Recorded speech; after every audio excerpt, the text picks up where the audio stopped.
something I've always thought about is follow the footprints. You know, if you're out there and you find footprints, just try to follow them. Learn what to look for. When you see that stuff, shelters, whatever it is, just start looking for footprints and you'll find them. We found footprints in Zion National Park. We found footprints in Yellowstone. They start to pop out at you. And if you can find those footprints, just follow them. I have found them in a field where they just stop and there's no other footprints in a snowy field.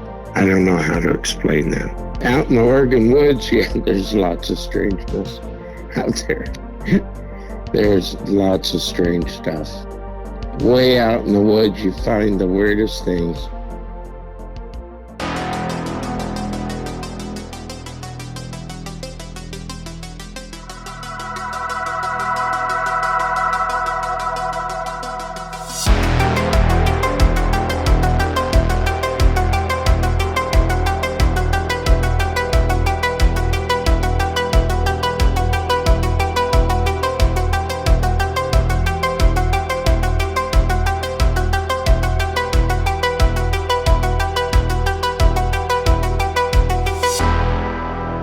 This is Bigfoot Crossroads.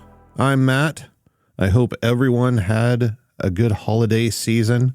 I am back from my little hiatus break that I took, and I am joined by Jack. Jack reached out to me through email. He apparently was found me before my Bigfoot Crossroads days and shared his story with me. He's been journaling his experiences with Bigfoot and the evidence findings he's had for the past 33 years. Is it, Jack?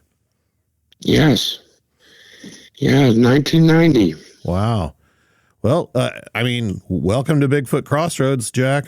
Thanks for joining me and sharing your story. If you don't mind, just, kind of take it from the top. Okay. So, to give a little background, when I was 2 weeks old, my parents went on their annual deer hunt. So my poor mother had to take me at 2 weeks old to camp in a tent. But we hunted every year, and so it's something I've always done. And a friend of mine showed me a place in southern Oregon where I had moved to, and it's way back in the woods, and it was an abandoned cabin and fruit trees and a little spring. And so a friend of mine and I went out there, and we saw where it looked like a couple of bears had a big territorial dispute. And then I found this huge footprint in the ground, and it was 18 inches long. And I had no clue that it was a Bigfoot. I just thought it was a huge bear. And I wondered about it.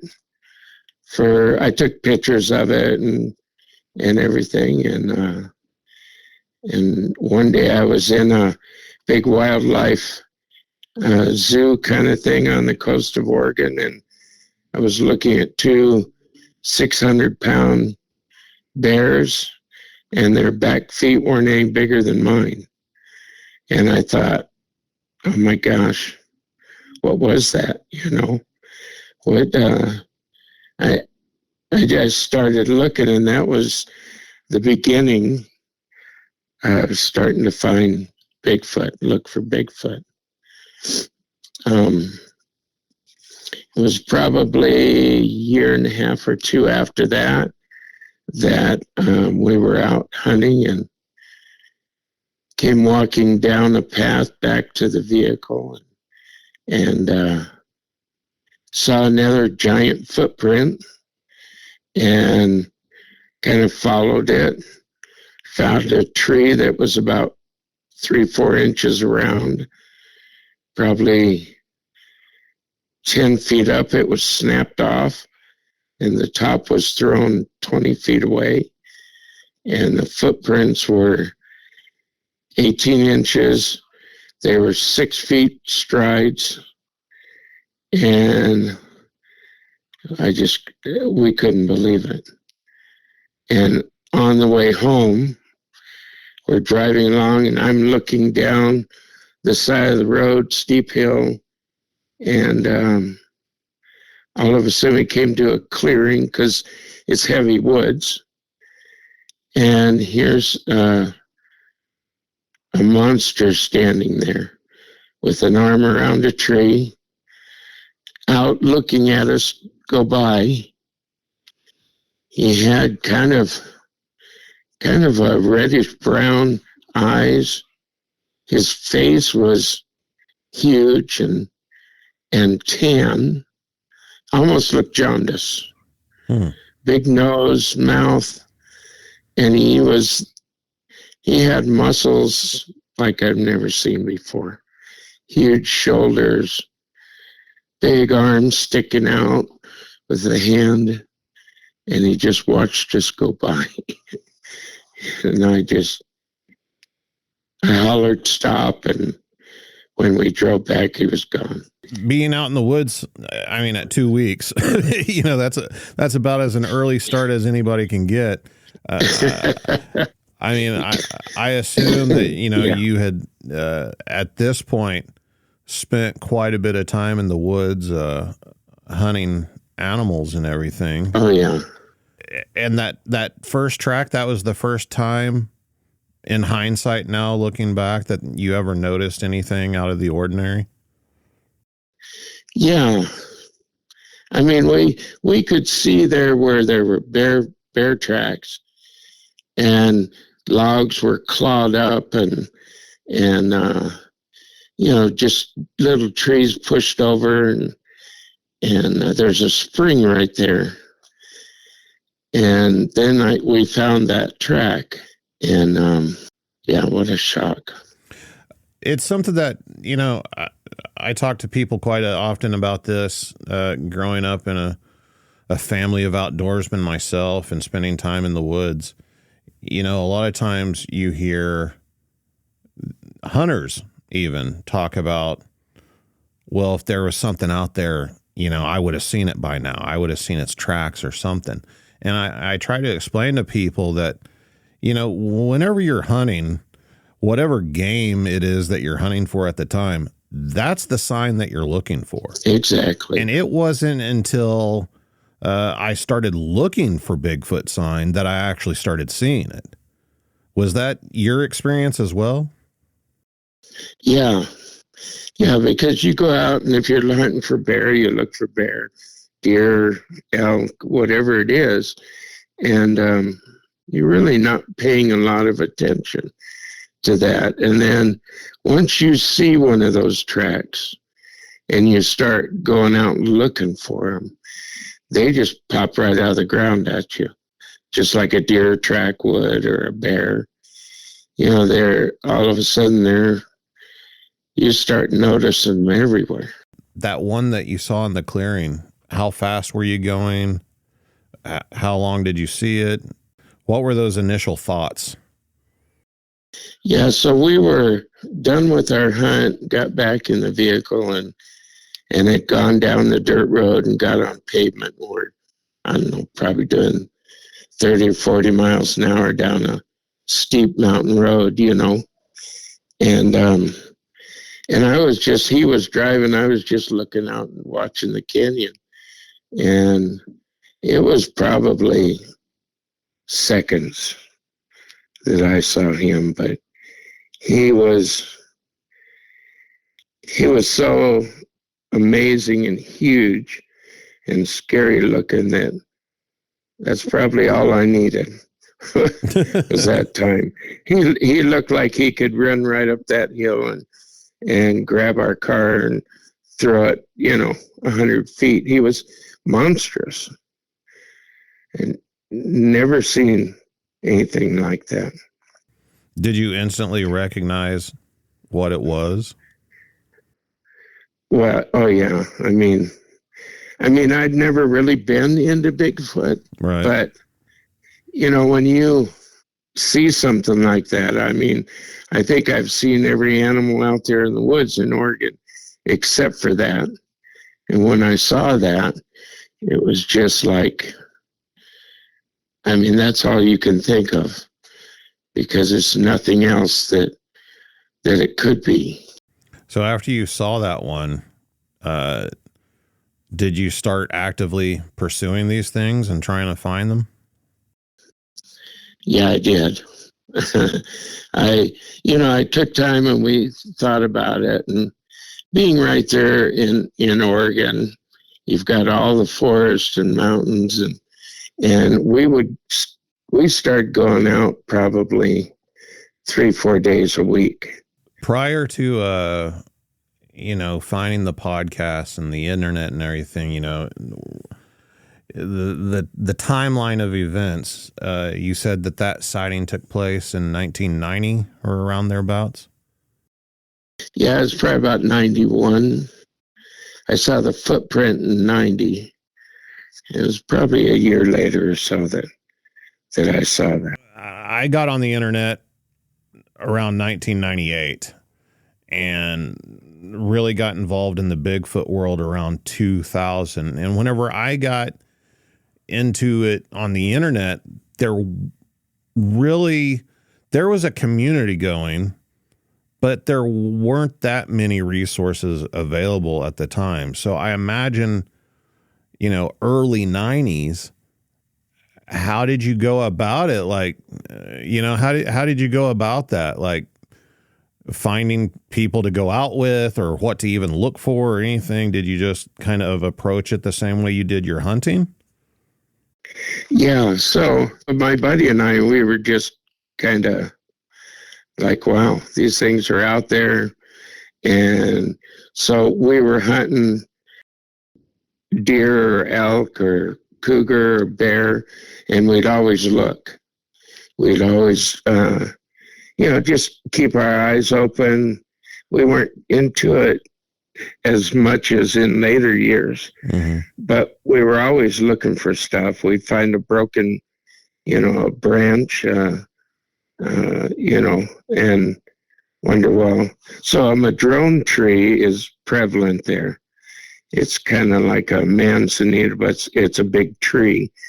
It's kind of like ironwood. They're really tough. And we would find 2-inch, 3-inch branches broken. And we're like, well, what can do that? Bear can't do that. Cougars, you have to have hands to break something like that. And we tried to break them, and we couldn't. So I again start picturing that monster I saw, thinking, well, he could break that. And I had those pictures in my blueprint shop, and I had a woman contractor come in, and she's standing there waiting for me, and she looks at that picture and she says, "Where'd you get that picture?" And I said, "Out here in the woods." She goes, "Well, I lived in Alaska for 12 or 15 years. I've seen footprints like that, but they have claw marks. That one doesn't have a claw mark. Is that a Bigfoot track?" And I'm like, well, I think it is. So, that kind of stuff just spurred me on. Yeah. More just to keep looking. Were you journaling the whole time? Yeah, I would write stuff down, and I've taken thousands of pictures. I always carried a camera, a 35 millimeter. You just always were aware, trying to figure out what's going on. So we would varmint hunt for cougar and bear in that forest. I found a bear call by Wayne Carlton, who makes lots of animal calls. And we would use that and bear and cougar would come in. But 2 different times we could hear them walking in the leaves and stuff, but heard tree knocks or rock clacks, like 3 of them. This one time we had them, my friend told me to stop, and we heard 3 rock clacks or maybe tree knocks, sound like tree knocks, right by us in the trees, because we were out in a meadow, and then had 3 tree knocks, lighter ones, 100 feet off to the northwest. And, at that point we were like, either somebody's here, or what is that? Is that Bigfoot? So we left, and they followed us out. And we hunted that whole mountain and never saw another vehicle anywhere. So that was another time that we're thinking, wow, what's going on? So I think they were coming in because we were acting like a dying animal, making those sounds. And I think they were hungry. Whenever I was reading through your journal, at the very beginning of it, you immediately address, what are these things? Are they some sort of, animal, or are they some kind of man? And you talk about their footprints and everything. What are your thoughts on that? What do you think these things are? I ask myself that all the time. I have no idea what they really are. I mean, I look at them and they're in the shape of a human. They have hands, feet, bodies, muscles, a head. Some of them look human, some look apish. I know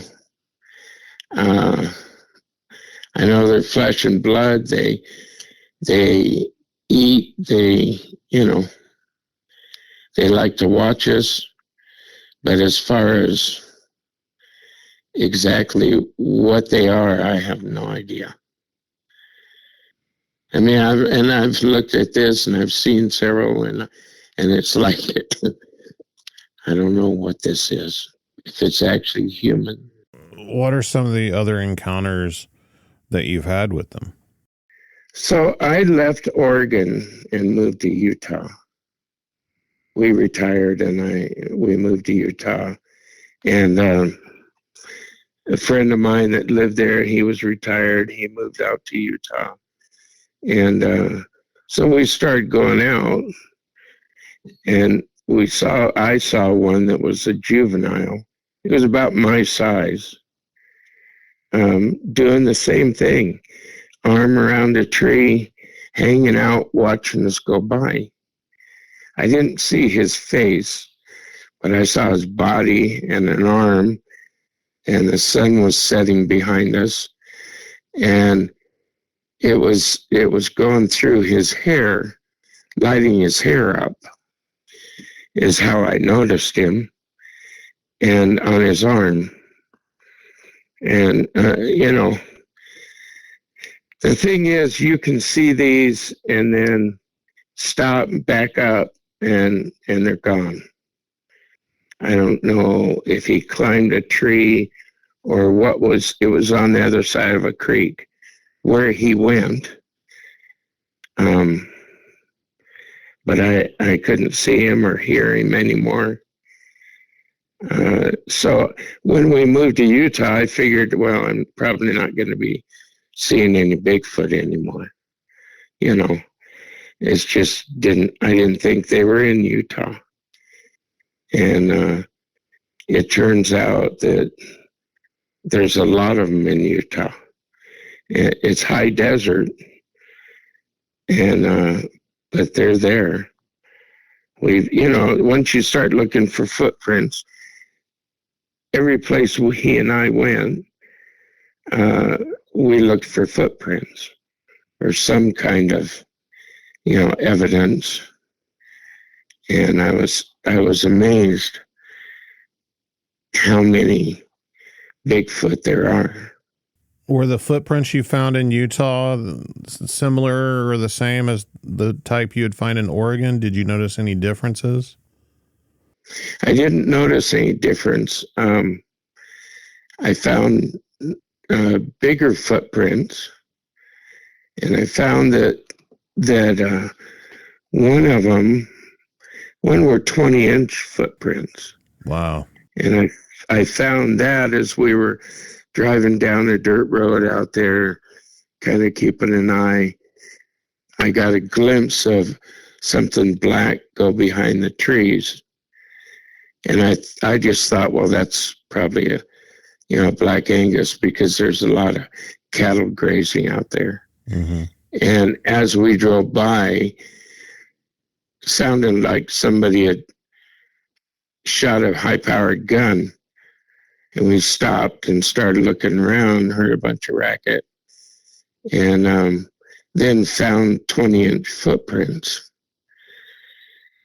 So I think he got mad and broke a big branch off, and we ended up finding his footprints within like a 15-mile radius of where we first saw him. And he, I think he was the alpha male in that area. You said you thought he was a Black Angus cow at first. So similar size? Is that why you thought that? Like, how big was he? No, I just saw, after we stopped and looked, he had to be huge. He had to be 8 or 9 feet tall. Because as we looked around, I saw him in between 2 trees, and it was pretty high. I just saw a flash of black, and I thought, well, mm-hmm. It was a cow. But as we looked around, we saw those 20-inch footprints. It was amazing. Going back to the juvenile that you saw, assuming it was a juvenile, was it built proportionally the same as the first one you saw? No, he was, I say he, I don't know if it was a he or a she. He was kind of chubby, had long, not skinny arms, but not major muscular. He was just like a human. He was proportioned the same way, just a little chubby, a little, mm-hmm. long arms. Because I didn't see the head, but I saw his chest, part of his stomach, a leg, and an arm. And he didn't look like a giant. What kind of distance are we talking about? How far away was he? 10 feet. I could see every hair he had on him. Yeah, it wasn't far at all. Because that HV trail went right by the creek. And as I came to a corner, that's when I saw the glistening hair and looked up. And he was right there. I had a strange feeling in that area. It was extremely quiet. I had driven up close to that area and stopped and waited for my friend to catch up to me. And it was just quiet. I mean, there was no noise. It just kind of felt eerie. But when he caught up, we just took off. And there were huge rock walls in that area. Yeah, later in a few years down the road, we were in that area. and came to a real steep hill, came off the trade mountain down to the road, and you could see footprints coming down the side of the hill, and then other footprints that looked like somebody jumped from the top, landed, turned, and walked down. And I thought, I wonder if that's the juvenile. You know, there's a lot of theories out there about these things, and especially their behavior. And one of those heavily debated topics is, are these things migratory, or are they territorial? What are your thoughts on that? Do these things stay in the same area year round, or do they move from place to place? What do you think? Yeah, from my experience, they stay in the same place. Yeah, it may be 20 or 30 miles, but they stay in the same place. They follow the deer. You know, there when it would snow, the deer would head to below the snow line into a warmer place, and we would find their tracks following them. So I think they stay there, and I don't think they go real far. Do you think they're living in like family units or large groups? How do you think they live communally? I think they hang out in family groups. Because I say it because where I lived there in southern Utah, we had 3 of them that we would see and find tracks, and they would come by the house. They would seem like they would show up at 3:30 in the morning, and there were several times that I woke up, heard them outside, and heard him walk away. And my friend Chuck, he was living in his travel trailer there on my property, and they would bang on his trailer and harass him a little bit. And we found if we put trail cameras out, they wouldn't come by. Or if they came by, they wouldn't harass us. They'd stay away. So that was even if they were in sight and not on, because we kind of played with that, and they wouldn't come around. What do you think it is about the trail cameras that causes them to do that? Do you think they know what they are? I don't know what it is. I don't know if they just don't like them, or if they make a noise, or if it's infrared. I don't know, but they're a good deterrent. What sorts of things were they doing on the property whenever they'd come up and harass you guys? What kind of activity were you noticing? I mean, you mentioned slapping the travel trailer. What other types of things were they doing? We noticed that they would watch us. There'd be times in the daytime I would go out and sit on I lived on a little hill. I'd sit on my patio and just, look around, and I would start getting little pieces of gravel, little pine cones thrown at me, just thrown towards me. And I couldn't see them where they were. And I'd just get up and walk inside, because I thought, I can't see them. I don't know which way to look. I don't want to be sitting out here and get ambushed, Right. I think they just like to watch us and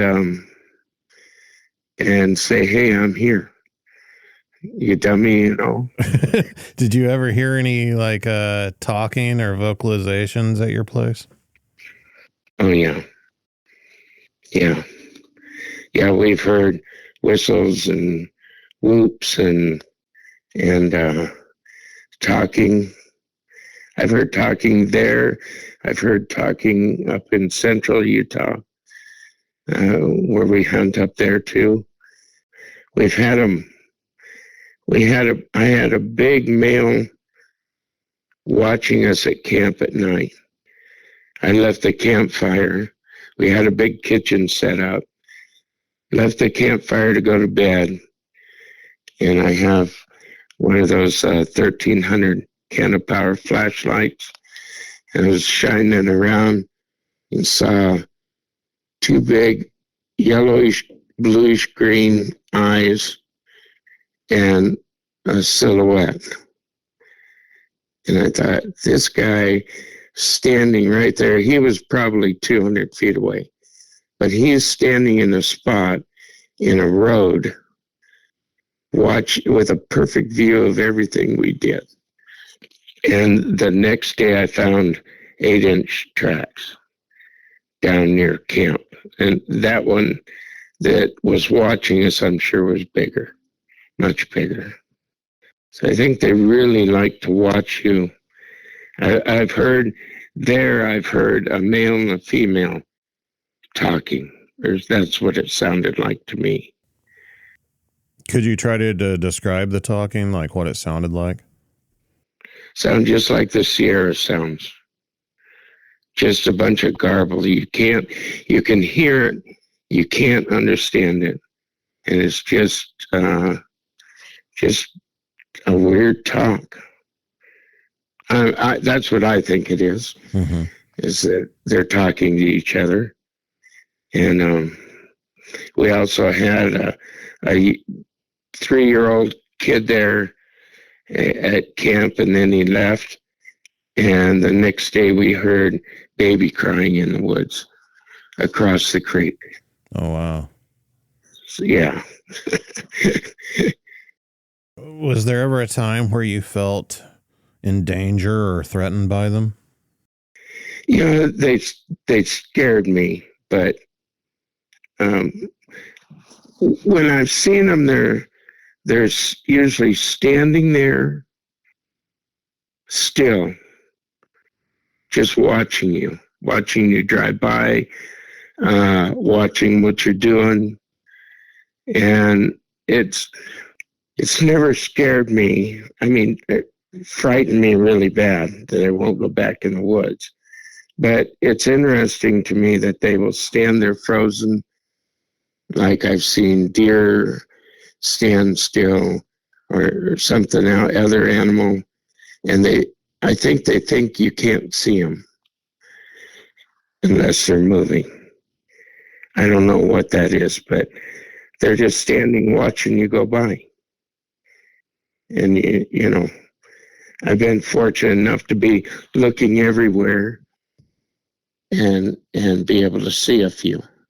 You mentioned you've taken thousands of photos over the years. Yeah. What are some of the things that you've taken photos of that you have in your collection? Tons of footprints, knuckle prints, hand prints, broken trees, broken branches, found trees that have been yanked out by the roots and thrown across the road. I don't know why they do that unless they hope you'll stop and get out of your vehicle. I don't know. But we found numerous of those. Do you find like formations or just more of, broken trees and limbs and things like that? I know we've found, the teepee type structures. Yeah. Lots of those pictures. And I find that they're usually by a road or by a game trail that they can sit and watch. And, found trees that are pushed over uphill from the road and where there's an area that they could get behind and watch. And I think they're using them as blinds.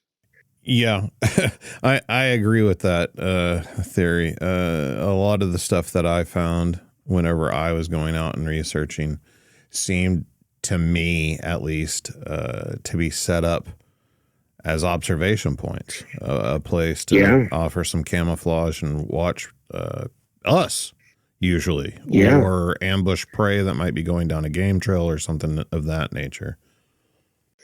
Yeah. I mean, that's what it looks to me. You know, I'm a hunter. If I want to hide in the bushes, well then, and watch a trail, that's what I do. And see what's coming by. So I really think that's an ambush thing, or just curiosity. I'm not sure.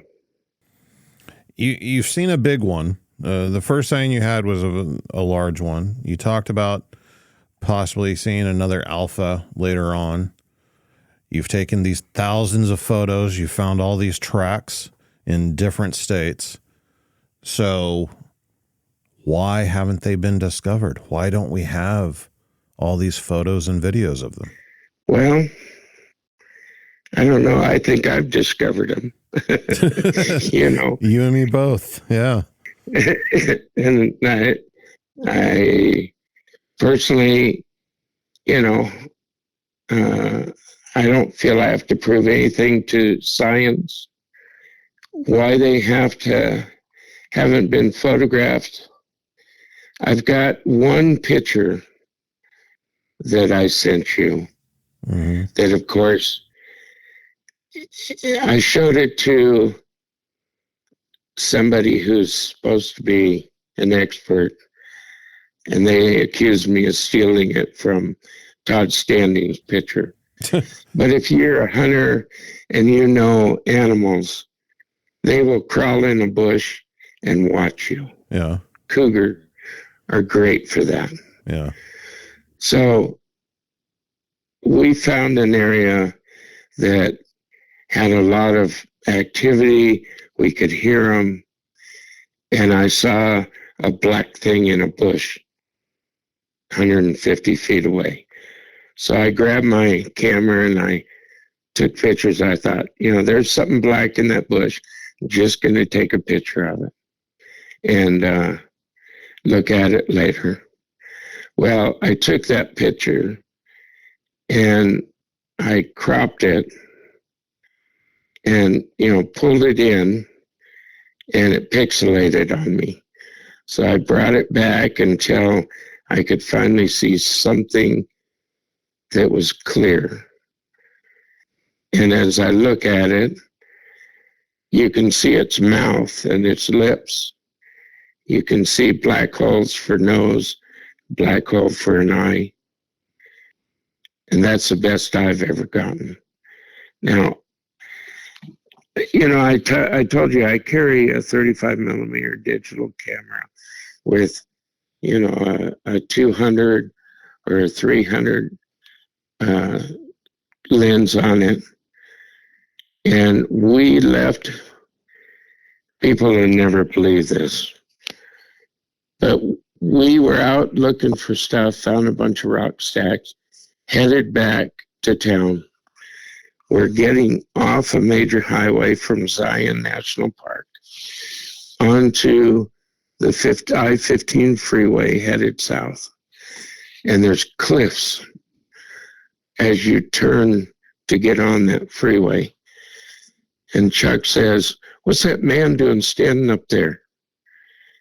And I turn in my seat and I'm looking right at probably an 8-foot or taller Bigfoot with 4-foot wide shoulders, big, ugly, mean looking face with black eyes, big, wide nose. And he's just standing there right near the freeway entrance and looking at what I don't know. And he finally turned and walked away. And I had my 35 millimeter camera in my lap the whole time. You know? Yeah. When you see one of these things, you don't think, "Oh, I'm going to take a picture. Look at that. Stand and pose for me." No, that's the last, you don't even think about it. Or at least I don't. And I didn't. And that would have been probably a money shot, because he was probably 100 feet away or so, standing on top of a cliff. And we've been back that way. There are no roads, no dirt roads behind him, directly behind him. They're 5 miles up the road or 6 miles south of that. I don't know what he was doing there. I don't know why, but it was shocking. I've tried for 33 years to get a good picture of one. And it's just, it happens too fast. You're not thinking about, oh, I'm going to see a Bigfoot around the corner, so I'm going to get ready. You know, and I keep my camera on a sport mode, so I can just click 10 pictures if I want. What can I say? Hey. Frustrating. Yeah. Extremely frustrating. But I mean, they always seem to either be one step ahead or, like you're saying, I agree with your sentiments. That was especially my own experiences. Whenever you actually see one, or you're actually in a situation where you're encountering something like this, all the plans go out the window. You know, yeah, exactly. You're just kind of standing there dumbfounded, and you don't even think about those things. You don't think about what you plan on doing or what you said you would do on the internet or anything like that. Right.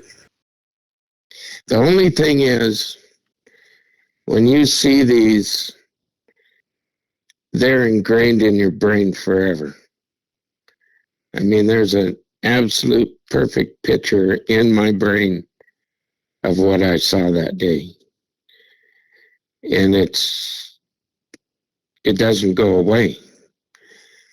So I wish I could find a way to take it out of my brain and print it out, you know? Yeah. You referred to it as a monster. Whenever you pull that image up in your memory and you're looking at it, just gut instinct, are you looking at an animal or are you looking at a person? Gosh, that first one looked very human. He really did. Looked very human. Had a wide face. He didn't look like an animal. You know, he didn't look like a bear or a cougar or a deer. You know, he looked like a man. You remember the Hulk TV show, The Hulk? Sure, Lou Ferrigno. Did you ever see that? Yeah. Yeah. He looked like him, but twice as big. Same type muscles, like bodybuilder muscles? Oh, yeah. Very pronounced. Yeah, he had huge muscles. I don't think there was an ounce of fat on him. It was all muscle. And I thought, okay, so he broke off that 3-inch live pine tree, probably 8 feet high, just snapped it off and threw it 20 feet. And when I saw him, I realized that if he could do that, you'd have no chance. He'd just grab you and beat you against a tree like a rag doll. Just amazing, the power. Have you had an encounter or found something while out there looking for these things that you consider just strange, something that you really couldn't explain or have an explanation for? Out in the Oregon woods, yeah, there's lots of strangeness out there. There's lots of strange stuff. Way out in the woods, you find the weirdest things. We were out hunting for elk. We were 13 miles out in the forest, and we pulled up to a pine tree plantation where the Forestry Services get collecting seeds. And We stopped in this one spot because we looked across the canyon and there was a 4-foot wide elk trail that came off the road and down this mountain. And we stopped right there, and I was going to use my bugle. And Chuck says, stop. Did you hear that? And I said, what? And then I heard, don't shoot me or my dog. This is so strange that you think, oh my gosh, how is this even possible? Here's a guy, looked like an albino, probably 6 foot tall, with his knees up in his chest, and he's as white as a ghost.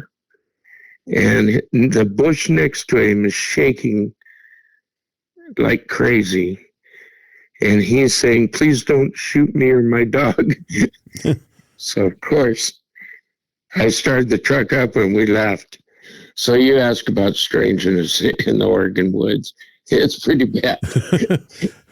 Commonplace, huh? Yeah. And that forest is so thick that there's 100-foot tree growth under 200-foot trees, down logs everywhere, trees everywhere. And if you walk 10, 15 feet into that forest and you don't know which way you came in, you're lost.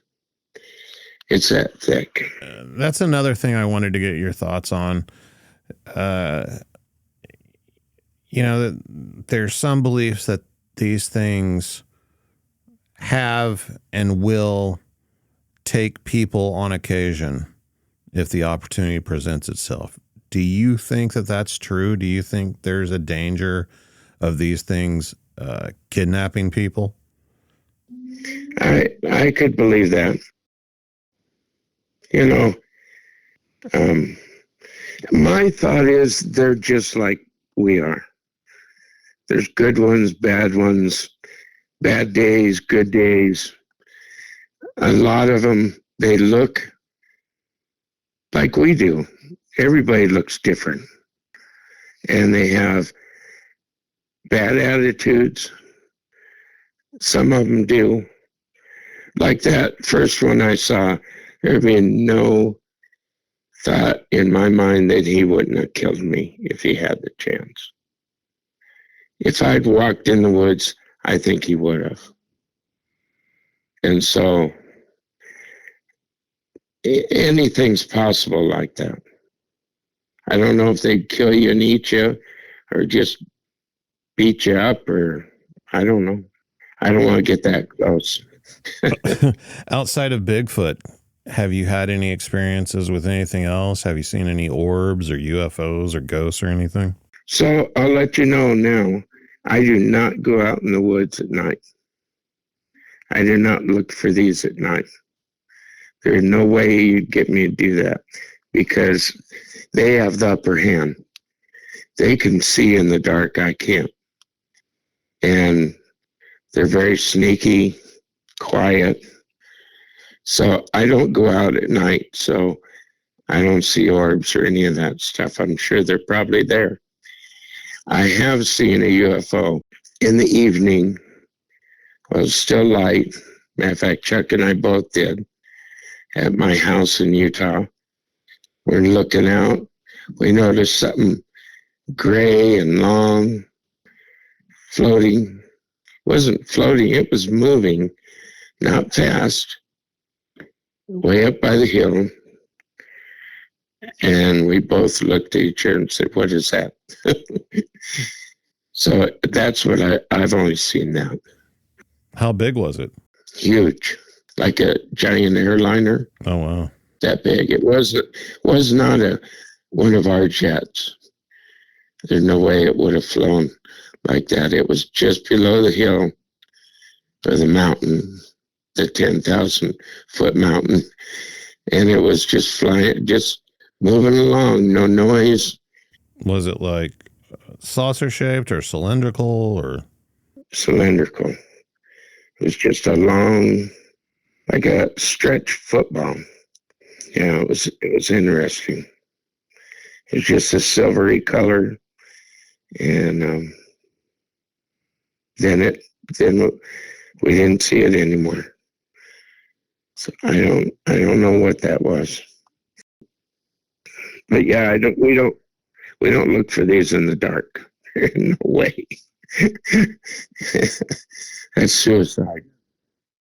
I know this isn't a popular opinion, and I certainly did a ton of my own poking around at nighttime with other people, but it never made any sense to me to go out looking for these things at night either.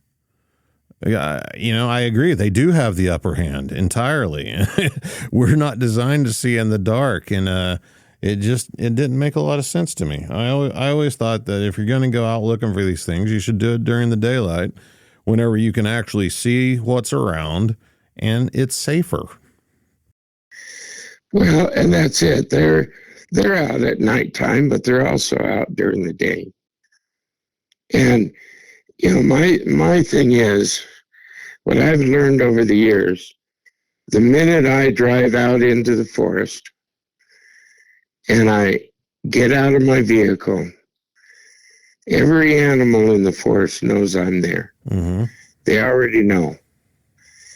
There's a human in the forest, and the squirrels are watching you, and the blue jays are watching you, and there's barking or making noise, letting everybody in the forest know humans in here. And we've had them follow us. Had gray squirrels jump from tree to tree as we walk down the road, just barking away. So everything knows you're there. So for me to go out in the dark, they already know I'm there. They know exactly where I'm at, because I learned through doing varmint calls that they pinpoint you from as far away as they hear that noise. They know exactly where to come. And so we don't have the upper hand in the woods. There's no way. That's something I've never actually thought about. But now that you mention that, you're absolutely right. I never thought about that. Like, whenever we would do calls and do things to try and get their attention, we didn't just continuously do those things. We just did it once and waited. And sometimes it would take half an hour. But 30 minutes later, you'd hear something come running through the woods towards you.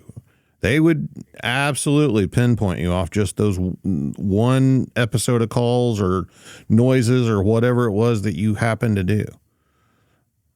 And that's certainly not something that I would be able to do. I don't know anybody that would be able to do that. No. And so, they know that their forest very well.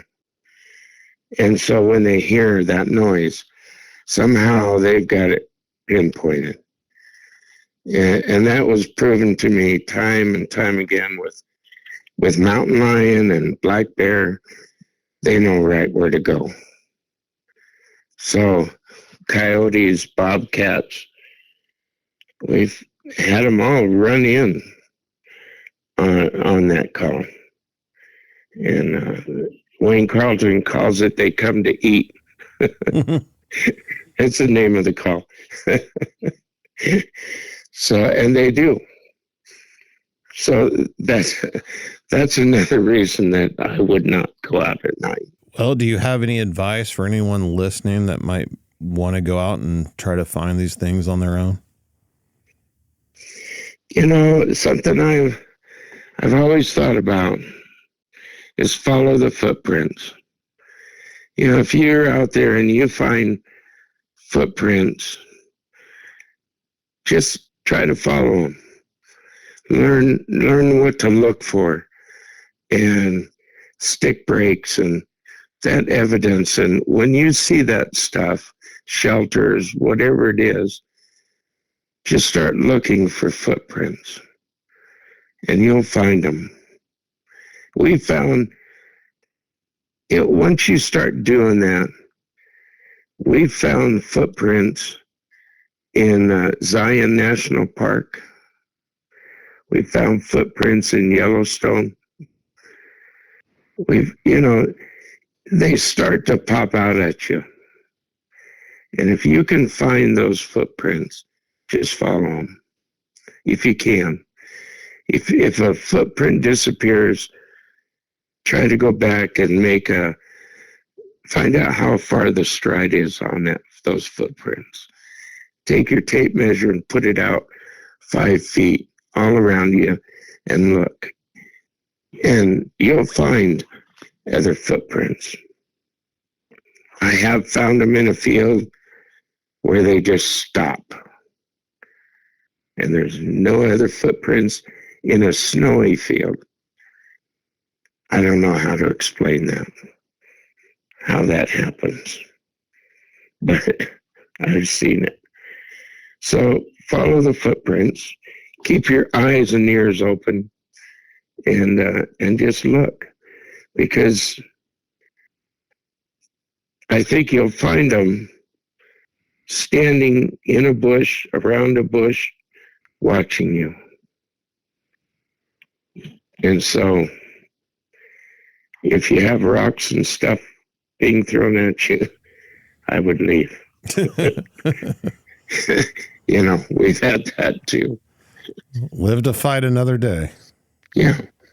Jack, I appreciate you coming on and sharing some of your experiences and your story of an amazing journey, my friend. 33 plus years. That's something. Yeah. And hopefully I'm not done yet. And if you've had your own encounter with Bigfoot or something else you can't explain, send me an email at bigfootcrossroads@gmail.com. If you get a chance, check out the website, bigfootcrossroads.com. You can find links to social media, past episodes, links to the merchandise, a contact form, everything you need all in one place. And until next time, remember, there's something in the woods.